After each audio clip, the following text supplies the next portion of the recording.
Hi welcome to S S cooking channels. ఈరోజు కరివేపాకు rice చేసిన చాలా బాగుంది. ఫ్లేవర్ అయితే మీరు కూడా ఒకసారి ట్రై చేయండి. కొంచెం అల్లం ముక్క, 4-5 వెల్లుల్లి, 4-5 పచ్చిమిర్చి, అలాగే గుప్పెడంతా కరివేపాకు వేసి మిక్సీ పట్టేసుకోవాలి. ఒక కడాయిలో 2 టేబుల్ స్పూన్ల నూనె పోసేసి ఆవాలు, జీలకర్ర, ఎండుమిర్చి వేసేసి మంచిగా గోలాయించుకోవాలి. ఇప్పుడు కొన్ని పల్లీలు, కొంచెం శనగపప్పు, కొంచెం మినపప్పు ఇవి కూడా వేసి మంచిగా గోలాయించుకోవాలి.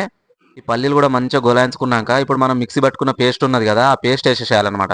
ఈ పచ్చివాసన పోయేంత వరకు ఫ్రై చేసుకోవాలి. అందులో సిమ్లో పెట్టేసి అలా కలుపుతూ ఉండాలన్నమాట. మంచిగా ఉడికిన తర్వాత కొంచెం పసుపు, రుచికి తగినంత ఉప్పు వేసేసి మనము అన్నం ఉన్నది కదా చల్లార పెట్టుకుంది, ఆ అన్నం వేసేసి హై ఫ్లేమ్ మీద మంచి చిటపట చిటపట అనాలన్నమాట రైస్. అందులోకి ఎగరాలి అన్నం మెతుకులు. అప్పటి వరకు ఫ్రై చేసుకోవాలి. ఇప్పుడు మన కరివేపాకు రైస్ కంప్లీట్ అయిపోయింది. తిని చూద్దాము. పొగలు కక్కుతుంది కదా, చూడండి ఎంత కలర్ఫుల్, ఎంత బాగా వచ్చిందో. చూస్తే నోరు ఊరుతుంది. చాలా బాగుంది టేస్ట్. అలాగే మన ఛానల్ నచ్చితే లైక్, షేర్, సబ్స్క్రైబ్, కామెంట్.